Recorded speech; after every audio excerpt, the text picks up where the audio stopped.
Hello प्यारे बच्चों, क्या हाल चाल। उम्मीद है आप लोग अच्छे होंगे। तो आज के इस वीडियो लेक्चर में हम बात करने वाले हैं क्लास 12 केमिस्ट्री का चैप्टर नंबर 3, जो कि हमारा टॉपिक वाइज सीरीज हमने कंटिन्यू किया है। और इस चैप्टर का आज हम लेने वाले हैं आखिरी लेक्चर, यानी कि लेक्चर नंबर 6, जिसमें हम डिस्कस करेंगे कि आर्हेनियस इक्वेशन क्या है, यानी आर्हेनियस का समीकरण क्या है। इसके पहले हमने आपको प्रथम कोटि की अभिक्रिया, शून्य कोटि की अभिक्रिया और अभिक्रिया की कोटि, आणविकता, ये सब चैप्टर नंबर 3 में कवर करा दिया है।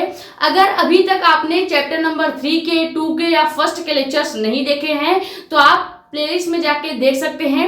प्लेलिस्ट का नाम क्या है? क्लास 12 केमिस्ट्री 2027 के नाम से नई प्लेलिस्ट हमने बना दिया है। वहां पे केमिस्ट्री के सभी वीडियोस आपको देखने को मिल जाएंगे, ठीक है। तो वहां से आपको जो भी वीडियो लेक्चर देखना है, जो भी टॉपिक पढ़ना है, टॉपिक का नाम सर्च कीजिए या फिर आप प्लेलिस्ट में जाके भी देख सकते हैं, ठीक है। टॉपिक को स्टार्ट करते हैं, जो कि क्या है? आर्हेनियस का समीकरण। लेकिन उसके पहले अगर आप हमारे चैनल पर नए हैं तो चैनल को सब्सक्राइब कर दें, ताकि ऐसी इंफॉर्मेटिव और इंपॉर्टेंट वीडियोस आपके पास आती रहे।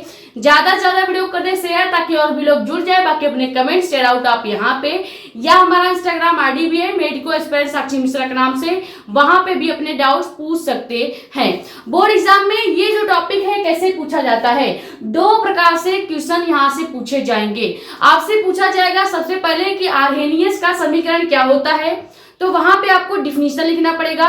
और इसी में अगर जोड़ देगा कि आर्हेनियस का समीकरण क्या है और इसके सूत्र को उपयुक्त प्रतीकों के, या कह सकते हैं कि चिन्हों के माध्यम से दर्शाइए, तो आपको इसका डिफिनीशन लिखना पड़ेगा, इसका फॉर्मूला लिखना पड़ेगा। और उस फॉर्मूले में क्या क्या सिंबल यूज हुए हैं, क्या क्या प्रतीक यूज हुए हैं, उनके नाम भी बताने पड़ेंगे। यानी कि के का मतलब क्या है, ए का मतलब क्या है, ई का मतलब क्या है, ये सब आपको बताना पड़ेगा। या फिर कई बार ऐसे भी पूछा जाता है कि आर्हेनियस के समीकरण को लघुगणकीय रूप में लिखिए, यानी कि लॉग अर्थिंग के फॉर्म में लिखिए। ज्यादातर यही पूछा जाता है कि आर्हेनियस का समीकरण जो है उसको लघुगणकीय रूप में लिखिए। तो 3 नंबर का ये क्वेश्चन बोर्ड एग्जाम में आपसे पूछा जाता है। तो ये टॉपिक बहुत ज्यादा इंपॉर्टेंट हो जाता है। 1 नंबर का भी अगर कोई टॉपिक आपके बोर्ड एग्जाम में आ रहा है तो आपको पढ़ना है। क्लियर? अब देखो आर्हेनियस का समीकरण है क्या। आर्हेनियस एक वैज्ञानिक थे, उनका पूरा नाम क्या था? पूरा नाम उनका था शांटले आर्हेनियस, ठीक है, या शांटले आर्हेनियस जो वैज्ञानिक थे। उन्होंने बताया कि जो भी आपकी समांगी गैसीय अभिक्रियाएं होती हैं, अगर इन समांगी गैसीय अभिक्रियाओं के ताप में जब भी परिवर्तन किया जाता है तो ताप में परिवर्तन के कारण इन अभिक्रियाओं के वेग स्थिरांक के में भी परिवर्तन हो जाता है। और इस वेग स्थिरांक के में होने वाला जो परिवर्तन था, इस परिवर्तन पे ही उन्होंने अपना एक समीकरण दिया और उस समीकरण का नाम ही आर्हेनियस समीकरण रखा गया। पहले के जमाने में यही होता था, कोई भी वैज्ञानिक अगर कोई खोज करते थे, जैसे मान लो जो आपके न्यूटन थे, उन्होंने कोई नियम दिया तो उनको सम्मान देने के लिए ही उनके तीनों नियम को न्यूटन्स लॉ कहा गया। सेम इसी तरह ओम ने कोई नियम दिया, ओम नामक वैज्ञानिक ने, तो उनको सम्मान देने के लिए उनके नाम पे समीकरण रख दिया गया। वैसे ही सेम यहाँ पे जब आर्हेनियस ने अपना इक्वेशन या अपना समीकरण दिया तो उनको सम्मान देने के लिए, उनको रिस्पेक्ट देने के लिए इनके समीकरण का नाम ही आर्हेनियस समीकरण रखा गया। अब आपको डिफिनीशन लिखना होगा, तो क्या लिखेंगे? डिफिनीशन में लिखेंगे कि आर्हेनियस नामक वैज्ञानिक ने समांगी गैसीय अभिक्रियाएं। अब समझो समांगी गैसीय अभिक्रियाएं क्या होती हैं। समांगी मिश्रण आपको पता होगा, हमने चैप्टर नंबर 1 में समांगी मिश्रण, विषमांगी मिश्रण, तनु विलयन, सांद्र विलयन सब कुछ पढ़ा रखा है। अगर डिटेल में जानना है तो चैप्टर नंबर 1 का लेक्चर नंबर 1 देखिएगा, ठीक है, वहां से आप समझ लीजिए। समांगी गैसीय अभिक्रियाओं के ताप में परिवर्तन के कारण, यानी जब भी आप किसी भी समांगी गैसीय अभिक्रिया, समांगी अभिक्रिया का मतलब है जैसे आप पानी में चीनी को घोल देते हैं, तो क्या अब आप पानी में से चीनी को अलग कर पाएंगे? नहीं कर पाएंगे। तो ये जो अभिक्रिया या कह सकते हैं सॉल्यूशन तैयार हुआ है, मिश्रण तैयार हुआ है, ये मिश्रण ही समांगी मिश्रण कहलाता है। वहीं पे विषमांगी मिश्रण की अगर बात कर ले तो विषमांगी मिश्रण में जैसे हमने पानी लिया और पानी में बालू को घोल दिया, तो आप चाहें तो अगर आप एक छन्नी लगा देंगे तो पानी अलग बालू अलग हो जाएगा, तो ये जो मिश्रण होगा वो आपका विषमांगी मिश्रण कहलाएगा। यही चीज हमने उस वाले लेक्चर में बता रखा है। तो जब भी समांगी अभिक्रिया के ताप में यानी टेम्परेचर में कोई भी परिवर्तन किया जाए तो उस परिवर्तन के कारण क्या होता है, जो भी वेग स्थिरांक के होगा उसमें भी परिवर्तन हो जाएगा। और इस वेग स्थिरांक के परिवर्तन को ही एक समीकरण, एक इक्वेशन से किसने दर्शाया, आर्हेनियस नामक वैज्ञानिक ने। और इन्हीं को सम्मान देने के लिए इस समीकरण को आर्हेनियस समीकरण कहा जाता है। ठीक है, तो आर्हेनियस के समीकरण से वेग स्थिरांक के का फॉर्मूला क्या आया था, वेग स्थिरांक के का फॉर्मूला आया था k equal to a into e minus E A upon R T. ये फॉर्मूला आपको डायरेक्ट याद रखना है, इसको डेराइव नहीं करना है। यही इक्वेशन आर्हेनियस ने दिया था। ठीक है, आप समझते हैं कि इस पूरे फॉर्मूले में जो जो सिंबल्स है, जैसे k क्या है, a क्या है, माइनस ई ए और आर टी क्या है, इसका मतलब क्या है। यानी यही आपसे पूछा जाएगा कि आर्हेनियस का समीकरण क्या है, तो परिभाषा लिख दिया, फिर उसके बाद इक्वेशन लिख दिया। अब इस इक्वेशन में जो जो सिंबल्स है उसका मतलब अगर आप लिख देते हो तो आपको ये 2 नंबर बोर्ड एग्जाम में मिल जाएंगे। ठीक है, तो समझते हैं सबसे पहले k क्या है, लिखेंगे जहां k आपका क्या है, उसके बाद a क्या है, फिर देखते हैं कि माइनस ई ए क्या है, उसके बाद r क्या है, और आपका उसके बाद लास्ट में t बच जाता है, t क्या है। अब ये मत पूछिएगा कि यहाँ पे स्मॉल e क्या है, स्मॉल e का मतलब या चिन्ह आपको नहीं जानना है। ठीक है, कि यहाँ पे क्या होता है सबको पता है कि आपका वेग स्थिरांक होता है, तो यहाँ पे लिख देंगे k जो है वो क्या है, वेग स्थिरांक होता है।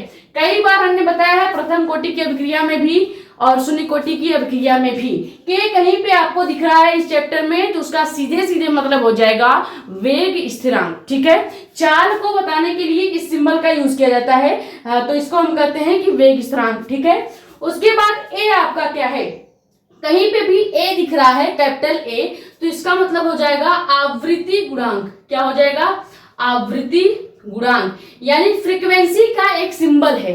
फ्रीक्वेंसी को ही हम आवृत्ति कहते हैं और इसका जो सिंबल होगा वो कैपिटल ए होगा। उसके बाद माइनस ई ए क्या है, माइनस ई ए जो होता है ये होता है संक्रियण ऊर्जा, संक्रियण ऊर्जा। और बोर्ड एग्जाम 2024 में 1 नंबर का क्वेश्चन पूछा गया था कि संक्रियण ऊर्जा किसे कहते हैं, और उसी में एक न्यूमेरिकल जोड़ दिया गया था, तो टोटल क्वेश्चन आपका 3 नंबर का बन गया था। तो संक्रियण ऊर्जा आपको पता होना चाहिए, हालांकि यहाँ पे सिंबल भी दिया गया है लेकिन आपको संक्रियण ऊर्जा का डिफिनीशन आना चाहिए। ठीक है, उसके बाद आर क्या है, तो आर तो सबको पता होगा, आर को सब पहचानते हैं, ये होता है गैस नियतांक, या इसी को हम क्या कहते हैं, रेडबर्ग नियतांक भी कहते हैं। तो यहाँ पे लिख देते हैं आर क्या है, गैस नियतांक है। इसके पहले जो चैप्टर नंबर 1 था वहां पे भी आर का यूज बहुत हुआ है, तो वहां पे भी हमने बताया था आर क्या होता है। और टी आपको पता होगा, कहीं भी कैपिटल टी दिख रहा है तो इसका मतलब ताप होता है। क्या होगा, ताप, यानी टेम्परेचर की बात हो रही है। स्मॉल टी होता तो हम एक बार समय में इसका गणना कर लेते, लेकिन कैपिटल टी दिख रहा है तो इसका मतलब ताप ही हो सकता है। क्लियर, तो ये हो गया डिफरेंस। कहीं भी स्मॉल टी दिखेगा तो ज्यादातर समय में कैलकुलेट किया जाएगा, और कहीं भी कैपिटल टी दिखेगा तो ज्यादातर आपके ताप यानी कि टेम्परेचर में कैलकुलेट किया जाएगा। तो ये हो गया कंप्लीट आर्हेनियस का समीकरण क्या है, उसका फॉर्मूला क्या है। फॉर्मूला एक बार फिर से देख लीजिए, k equal to capital A into small E, small E के पावर में है माइनस का कैपिटल ई ए अपान आर टी। ठीक है, यहाँ पे ई ए क्या है, तो आपका संक्रियण ऊर्जा है, आर क्या है, गैस नियतांक है, टी क्या है, ताप है, तो के क्या है, वेग स्थिरांक है, और ए आपका क्या है, फ्रीक्वेंसी गुणांक यानी कि आवृत्ति गुणांक। ठीक है, ये स्क्रीनशॉट कर लीजिए। फिर देखते हैं कि आर्हेनियस के इस वाले समीकरण को लघुगणक के रूप में, लघुगणक या लॉग अर्थिंग के फॉर्म में कैसे प्रदर्शित किया जाता है। ठीक है, स्क्रीनशॉट कर लीजिए।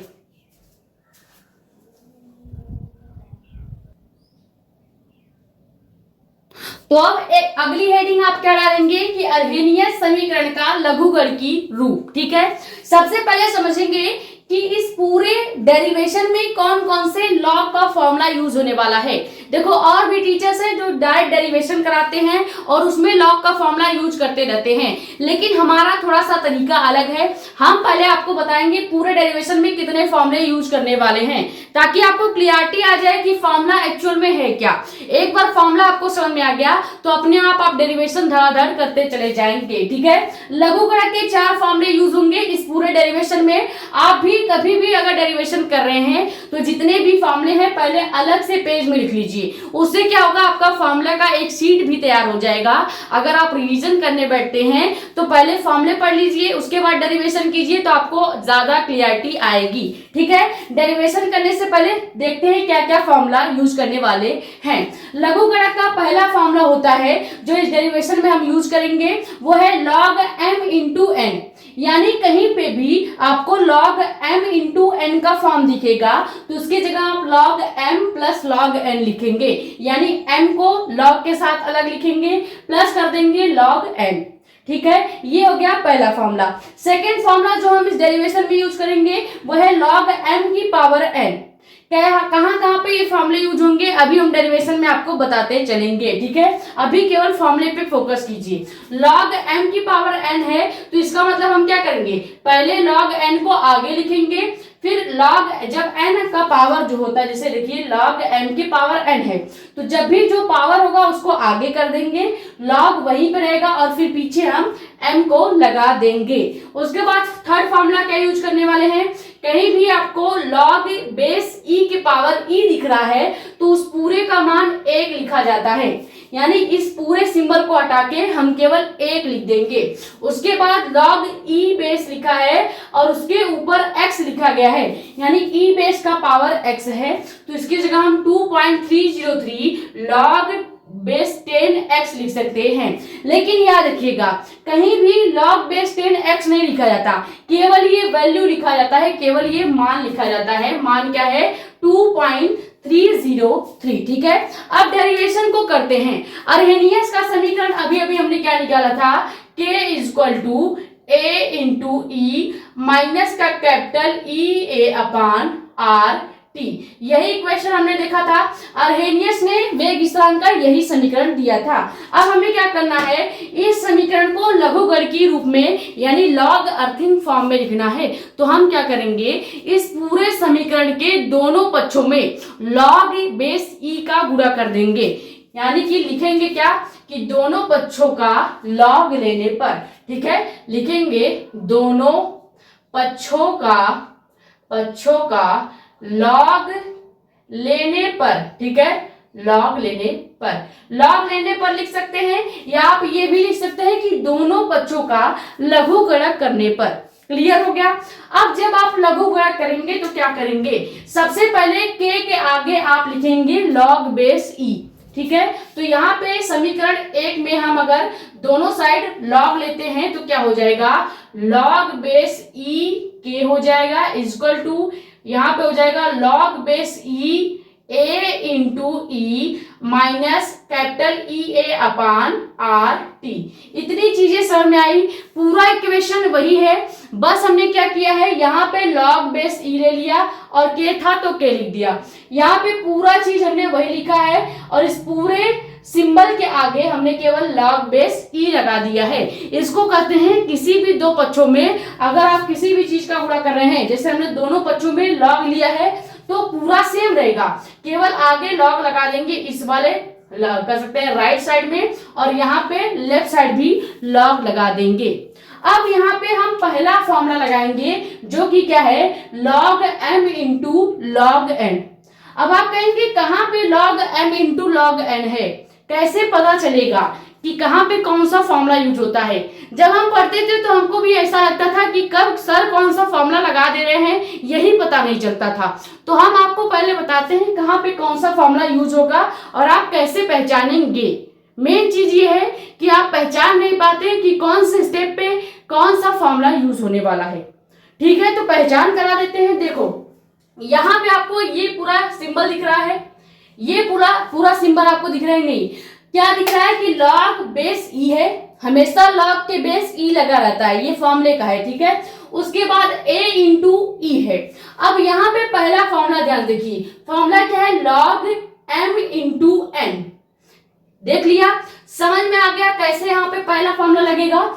यहाँ पे log a जो है इसको मान लेते हैं कि ये log m को रिप्रेजेंट कर रहा है, कौन, log a, ठीक है। उसके बाद आपका e बच गया, तो a इंटू ई है, तो यहाँ पे m इंटू n है, यानी n की जगह हम ले सकते हैं e को। क्लियर हो गया, इतनी चीजें क्लियर।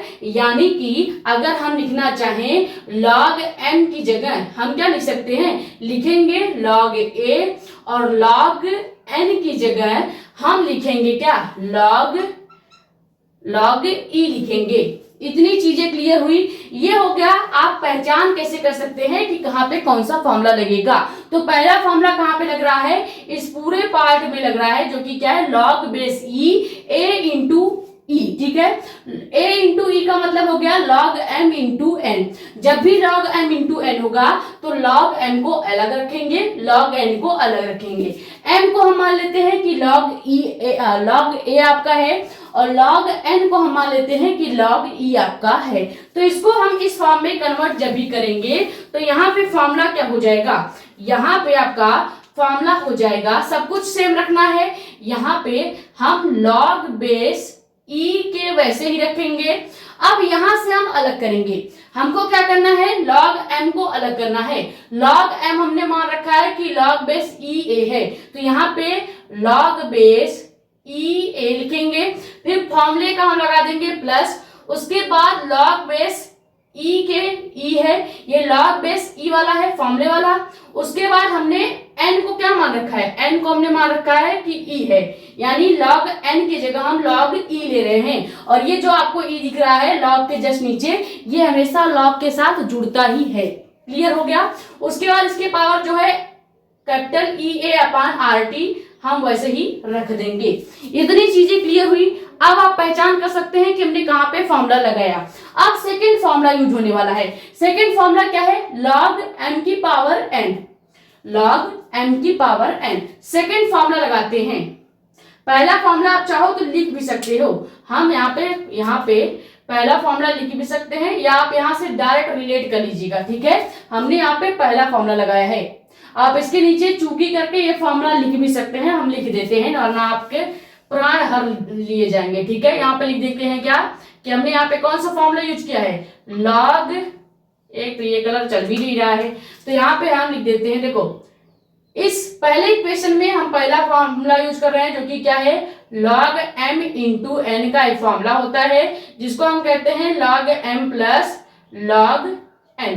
क्लियर, ये फॉर्मूला हम यहाँ पे लगा रहे हैं, तो जैसे ये फॉर्मूला लगाएंगे log बेस e के वैसे ही रहेगा, log e बेस a अलग हो जाएगा, plus log e base e minus ई ए अपान आर टी हो जाएगा। इस e को थोड़ा सा नीचे करेंगे ताकि इसके पावर में ये दिखे। क्लियर हो गया, ये हो गया पहला फॉर्मूला।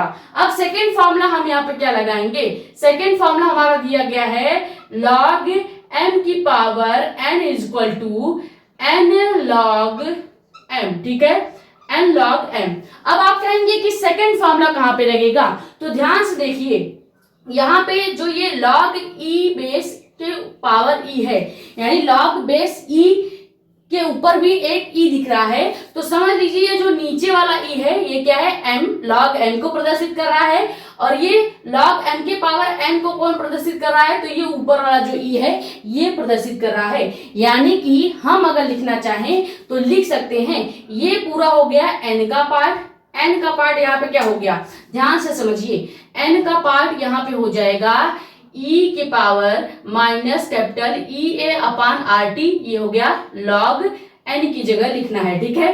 वहीं पे हम log m की जगह क्या लिखेंगे, m की जगह हम लिख देंगे केवल e को, क्या लिखेंगे, केवल log e को लिखेंगे, केवल log e को लिखेंगे।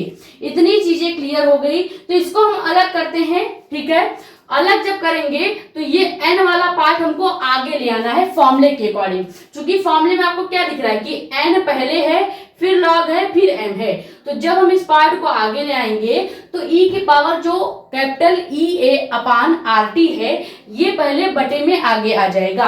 तो इसको इरेज करते हैं, ये केवल आपको समझाने के लिए हमने लिखा था। ये फॉर्मूला इस वाले पोजीशन पे लगाने पर क्या हो जाएगा, ये पूरा चेंज हो जाएगा। लॉग बेस E के इक्वल टू लॉग EA, यहां तक सेम रहेगा।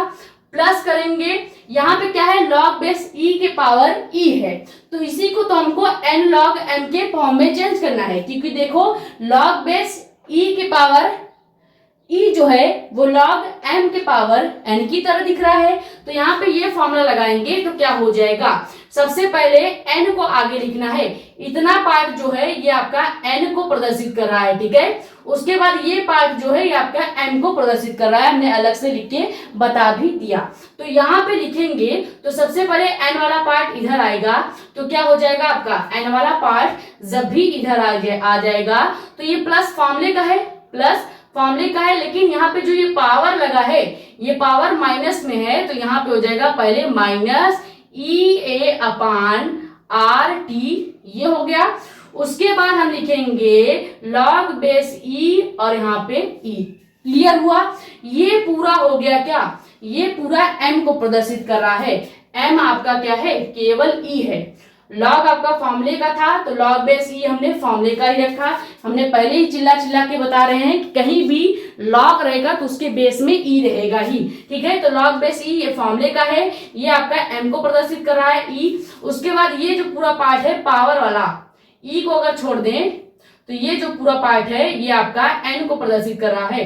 ये जो इसके ऊपर E लगा था ये m को प्रदर्शित कर रहा है। क्लियर, इतनी चीजें क्लियर हुई या नहीं, यहां तक आपको क्लियर हो गया होगा, इसीलिए हम एक एक स्टेप बारीक से बता रहे हैं। अब यहाँ पे कौन सा फॉर्मूला लगेगा, इस पूरे इक्वेशन में जो अभी अभी आया है इस इक्वेशन में अब हमारा थर्ड वाला फॉर्मूला लगेगा जो कि क्या है, log बेस e के पावर e है, तो हम यहाँ पे 1 रखते हैं। तो यहाँ पे log बेस e के पावर e है कहाँ पे आपको ये फॉर्मूला लगाना है, कैसे पहचानेंगे। यहाँ पे आपको दिख रहा है log बेस e के पावर e, यानी इस जगह पे हम ये वाला फॉर्मूला लगाएंगे।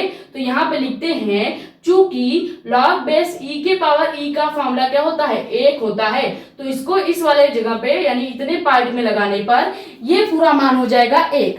तो इतना मान जब हट जाएगा तो हमारे पास केवल क्या बचेगा, log e के equal to log EA minus EA upon RT, इतना ही मान बच जाएगा, ठीक है। ये जो मान आया है, ये जो वैल्यू आया है, हमने इसमें केवल एक चीज चेंज किया है। चेंज क्या है, जो यहाँ पे आपको log बेस e के पावर e दिख रहा था, इसका फॉर्मूला होता है 1, यानी इस पूरे वैल्यू की जगह हम 1 रख देंगे। तो ये पूरा इक्वेशन यहाँ तक हमने सेम लेके आया, ये भी हम सेम लेके आए, इसका मान 1 हो गया तो लिखने का कोई मतलब है नहीं। क्लियर हो गया, यहाँ तक पहले नोट कीजिए, फिर इसके आगे से हम इसको मिटा के फिर सॉल्व कराते हैं, ठीक है। इसके आगे हमें कुछ नहीं करना है, बस ये जो log बेस e है इसको हम log बेस 10 के फॉर्म में कन्वर्ट करेंगे। तो यहाँ पे हम अब ये वाला चौथा वाला फॉर्मूला लगाने वाले हैं, ठीक है। जब भी आपको log बेस e को, यहाँ पे ध्यान दीजिए, यहाँ पे क्या है, log बेस e के पावर x ये फॉर्मूला है। तो यहाँ पे देखिए ये log बेस e जो है यहाँ पे इसके पावर k दिया है, तो k को हम x की तरह मानते हैं, यानी x की जगह केवल x ही नहीं रहेगा, यहाँ पे k y z कोई भी मान हो सकता है। तो ये फॉर्मूला जो है यहाँ पे अप्लाई करेंगे, फिर यहाँ पे अप्लाई करेंगे।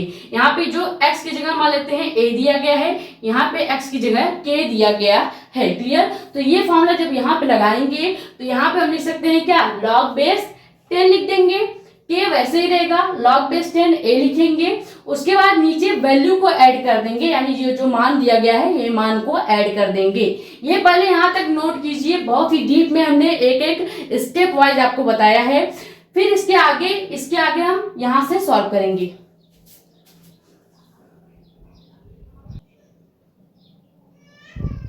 तो लास्ट में हमारा जो वैल्यू आया था वो क्या आया था, log बेस e के equal to log base e a minus e a capital E a upon RT, ठीक है। अब यहाँ पे हम लगाएंगे फॉर्मूला नंबर 4। तो यहाँ पे लिखते हैं चूंकि एक तो ये पेन ही नहीं चल रहा है, तो यहाँ से हम ब्लैक वाले से लिखते हैं। ठीक है, लिखेंगे क्या, चूंकि log e के पावर x कहीं पे दिख रहा है तो इसके जगह हम लिख सकते हैं क्या, 2.303 log 10 के पावर x लिख सकते हैं। ये फॉर्मूला होता है, हम कहीं से प्रकट नहीं कर रहे हैं, ये फॉर्मूला है, पहले ही हमने आपको बता दिया। ठीक है, अब यहाँ पे ध्यान से देखिए कैसे पता चलेगा कि ये फॉर्मूला कहाँ पे यूज होने वाला है। तो ध्यान से देखिए, log बेस e वही है, x की जगह यहाँ पे केवल k कर दिया गया है, तो यहाँ पे भी ये फॉर्मूला यूज हो सकता है। उसके बाद log बेस e वही है, x की जगह a कर दिया गया है, तो यहाँ पे भी ये फॉर्मूला यूज हो जाएगा। तो जैसे ही ये फॉर्मूला यहाँ पूरे समीकरण में लगाएंगे तो ये कैसे चेंज हो जाएगा, log बेस 10 हो जाएगा। जहां पे log बेस e है वहां log बेस 10 हो जाएगा, क्योंकि फॉर्मूले का दिया गया है। तो यहाँ पे log बेस 10 k वैसे ही रहेगा, x का मान जो भी है वैसे ही रखेंगे, इज इक्वल टू यहाँ पे log बेस e दिख रहा है तो e की जगह हम क्या कर देंगे, e की जगह हम 10 कर देंगे और a आपका वैसे ही रहेगा। इतनी चीजें क्लियर हुआ। यहाँ पे भी हम 10 जो है वो रेड से लिख देते हैं ताकि आपको पता चले कि चेंजेस क्या हो रहे हैं। ठीक है, उसके बाद माइनस का अपान में हम पहले आप वैल्यू लिखेंगे, वैल्यू क्या है 2.303, अब लिखेंगे RT। ठीक है, ये फॉर्मूला आपका आ गया। अब इसी फॉर्मूले को आप थोड़ा सा अरेंज करके लिखेंगे तो मेन जो आपका अर्हेनियस समीकरण का लघुगणकीय रूप है वो आ जाएगा। हालांकि यही लघुगणकीय रूप है, लेकिन इसी को हम थोड़ा सा अरेंज करके लिखेंगे तो क्या हो जाएगा, जब भी आप इसको अरेंज करेंगे तो हो जाएगा क्या, log base 10k is equal to, ये माइनस का पूरा पार्ट जब इधर आएगा, माइनस का कितना पार्ट हमको इधर लेना है, इधर हम लेंगे केवल माइनस EA और ये जो अंकों का मान है ये, और R तक हम पूरा मान इधर कर लेंगे बराबर के जस्ट इधर।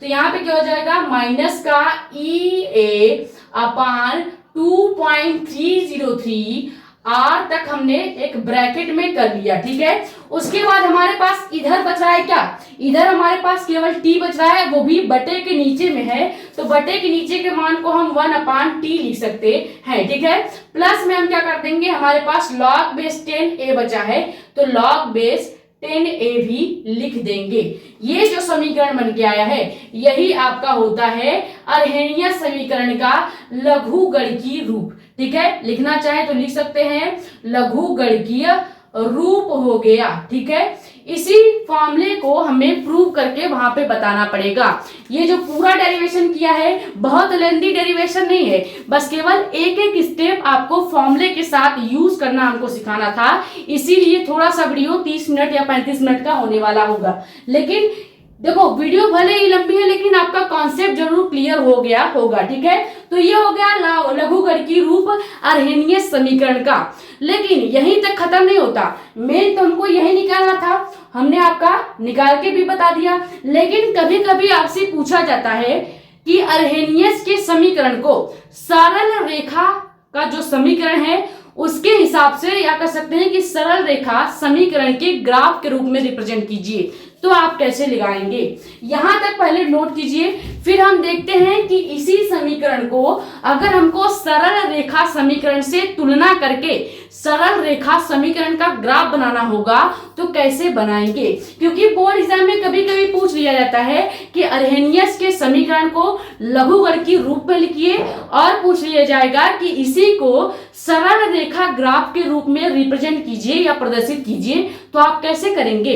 इसके लिए आपको क्या करना पड़ेगा, ये जो पूरा फॉर्मूला हमने निकाला है, इस पूरे फॉर्मूले को आपको y is equal to mx/c, ये सरल रेखा के ग्राफ का फॉर्मूला होता है, सरल रेखा का फॉर्मूला होता है, इससे तुलना करना पड़ेगा। यानी इस पूरे फॉर्मूले को अगर हम सरल रेखा या कह सकते हैं सिंपल जो लाइन होगी उसके फॉर्मूले से जब भी हम इसको तुलना करेंगे तो y की जगह हमको क्या दिख रहा है, y कहाँ पे है, बराबर के इधर, यानी y की जगह हमको दिख रहा है क्या, log बेस 10 के पावर के।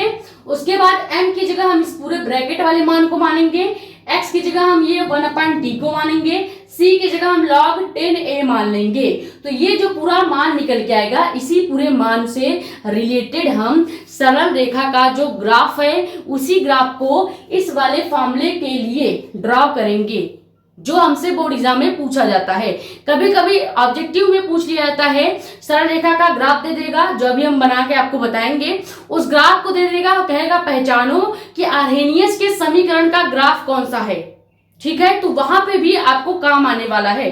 ज्यादातर नीट एग्जाम में ये पूछा जाता है, जो कि एक कॉम्पिटेटिव एग्जाम है, वहां पे पूछा जाता है आर्हेनियस के समीकरण का ग्राफ का क्वेश्चन। तो अगर आप वो एग्जाम भी देने वाले हैं तो वहां से ये वाला क्वेश्चन उठ सकता है। ठीक है, तो यहां तक पहले स्क्रीनशॉट कर लीजिए, फिर हम सरल रेखा का ये जो ग्राफ फॉर्मूला है उस फॉर्मूले से इस वाले फॉर्मूले को कंपेयर करेंगे, यानी तुलना करेंगे। ठीक है,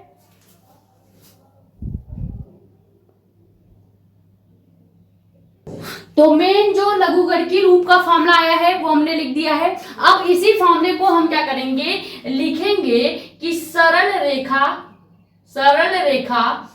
के सूत्र से, या लिख सकते हैं कि सरल रेखा के लिए अर्हेनियस का समीकरण निकालने पर, ठीक है, समीकरण निकालने पर या अर्हेनियस के समीकरण का ग्राफ बनाने पर ये आप लिखेंगे तो ज्यादा परफेक्ट होगा। ठीक है, अब अगर सरल रेखा के लिए अर्हेनियस के समीकरण का ग्राफ बनाना होगा तो आप क्या करेंगे, सबसे पहले सरल रेखा का जो समीकरण होता है वो क्या होता है आपको पता होना चाहिए। क्लास 11th में आपको पढ़ाया जाता है, जब आपको सबसे पहला चैप्टर पढ़ाया जाएगा तो वहां पे सबसे पहले चैप्टर से पहले बेसिक मैथ पढ़ाए जाते हैं, जहां पे ग्राफ आपको पढ़ाया जाता है। ठीक है, तो ग्राफ में आपको सरल रेखा का ग्राफ सिखाया जाता है, जो कि कुछ इस तरह से होता है। कहीं भी इस तरह का ग्राफ दिखेगा तो ये सरल रेखा का ग्राफ होगा। ठीक है, हमें अभी ग्राफ पे फोकस नहीं करना है, हमें चाहिए फॉर्मूला। सरल रेखा का फॉर्मूला क्या होता है, y = mx + c। ठीक है, ये जो फॉर्मूला है इसको हम मान लेते हैं आपका इक्वेशन नंबर 2 है। ठीक है, इक्वेशन नंबर फर्स्ट क्या था, तो जो अभी हमने अर्हेनियस का लघुगणकीय रूप वाला फॉर्मूला निकाला उसको मान लेते हैं ये समीकरण फर्स्ट है। उसके बाद सरल रेखा के लिए अगर अर्हेनियस का समीकरण का ग्राफ पूछेगा, हालांकि बोर्ड एग्जाम में बहुत कम ये चीज पूछा जाता है, लेकिन अगर पूछ लिया जाए तो आप क्या करेंगे, सबसे पहले सरल रेखा का समीकरण लिखेंगे। उसके बाद आप क्या लिखेंगे कि समीकरण 1 व 2 का तुलना करने पर, यानी इसको कंपेयर करेंगे कि y का मान क्या है, m का मान क्या है, x का मान क्या है और c का मान क्या है। तो यहां पे लिखते हैं कि समीकरण 1 व 2 को समीकरण 1 व 2 को तुलना करने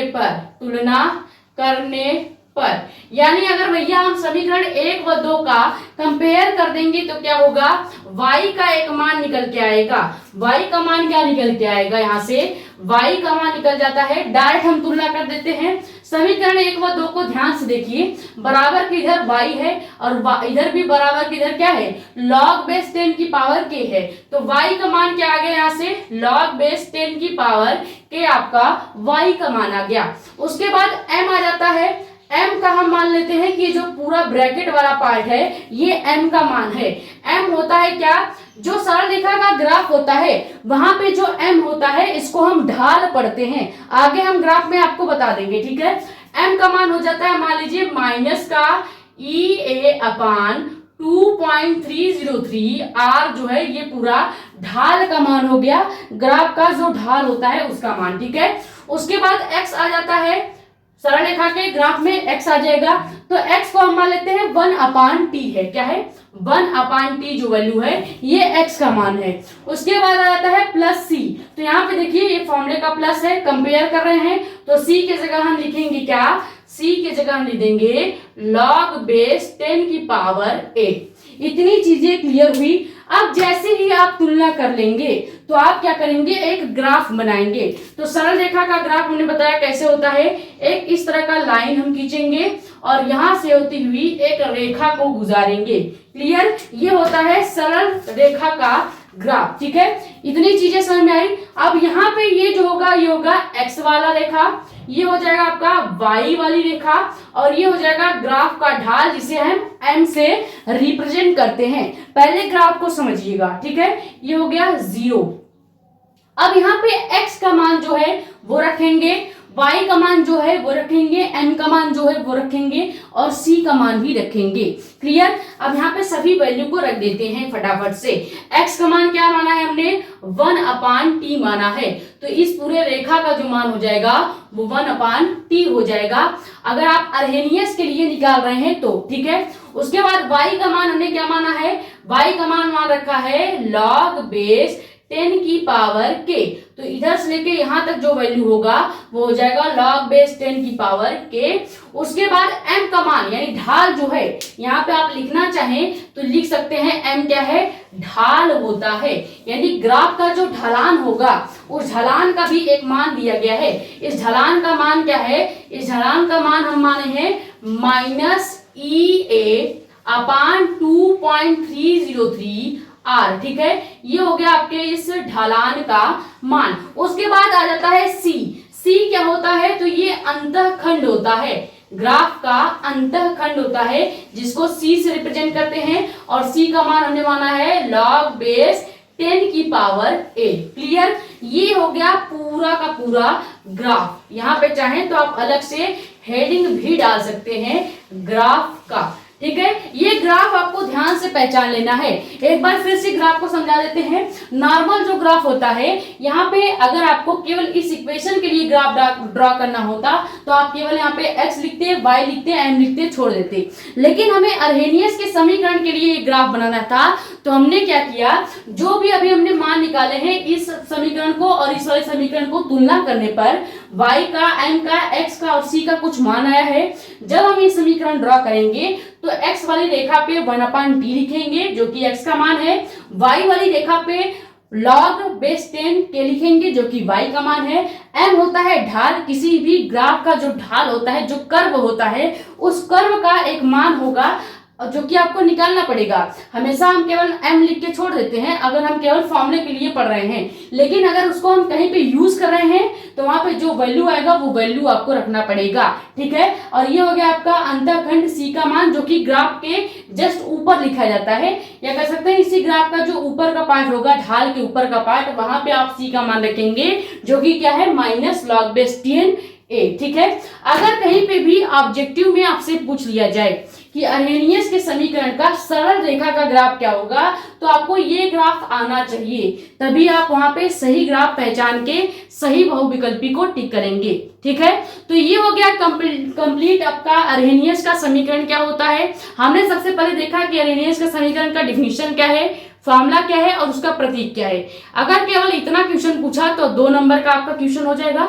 अगर इसी में आपसे पूछ लिया गया कि लघुगणकीय रूप भी बताइए, तो आपको ये पूरा फॉर्मूला जो लिखा गया है ये डिराइव करके बताना पड़ेगा, जो कि हमने आपको ऑलरेडी बता दिया। ठीक है, उसके बाद कभी कभी इनकेस आपसे पूछा जाता है बोर्ड एग्जाम में, हालांकि बोर्ड एग्जाम के पेपर इतना कठिन नहीं होते, लेकिन मान लो किसी सेट में पूछ लिया गया कि अर्हेनियस के समीकरण का सरल रेखा के ग्राफ के लिए सरल रेखा के समीकरण से ग्राफ बनाइए, तो कैसे बनाएंगे ये भी हमने आपको बता दिया है। ठीक है, तो आई होप ये वीडियो लेक्चर आपके लिए बहुत ज्यादा हेल्पफुल रहा होगा। किसी भी टॉपिक से लेकर अगर आपका कोई भी डाउट है तो पहले एक बार सेल्फ ट्राई जरूर कीजिएगा, यानी कि आपको ये लेक्चर देखने के जस्ट बाद पूरा डेरिवेशन खुद से करना है, 2 बार 3 बार जितनी बार आप कर सकें, ताकि आपको जो डाउट है वो क्लियर हो जाए। फिर भी अगर आपका कोई डाउट बच रहा है तो आप यहाँ पे, या हमारा इंस्टाग्राम आईडी भी है मेडिको एस्पिरेंट साक्षी मिश्रा के नाम से, वहां पे भी अपने डाउट पूछ सकते हैं। ठीक है, नए हैं तो चैनल को सब्सक्राइब कर दें ताकि ऐसी इंफॉर्मेटिव और इंपॉर्टेंट वीडियोस आपके पास आती रहे। ज्यादा से ज्यादा वीडियो कर दें शेयर, ताकि और वीडियो जुड़ जाए। बाकी अपने कमेंट से डाउट आप यहाँ पे, या हमारा इंस्टाग्राम आईडी भी है मेडिको एस्पिरेंट साक्षी मिश्रा के नाम से, वहां पे भी अपने डाउट्स पूछ सकते हैं। एक बात याद रखिएगा, आज का ये जो चैप्टर है ये क्लोज हो गया है। कल हम चैप्टर नंबर 4 स्टार्ट करेंगे, जो कि क्या है? डी ब्लॉक, यानी कि संक्रमण तत्व क्या होते हैं। लेकिन उसके पहले कुछ बेसिक नॉलेज आपको दिया जाएगा, जो कि चैप्टर नंबर 4 का नहीं होगा, लेकिन उसके पहले जो पीरियोडिक टेबल है आपको वो समझना पड़ेगा, उसके बाद ही आप संक्रमण तत्व, अनसंक्रमण तत्व यानी कि D block and F block समझ सकते हैं। क्लियर? तो ये स्क्रीनशॉट कर लीजिए। मिलते हैं कल के वीडियो लेक्चर में जिसमें हम एक नया चैप्टर स्टार्ट करेंगे। तो अभी तक के लिए यहाँ तक स्क्रीनशॉट कर लीजिए। Thank you so much.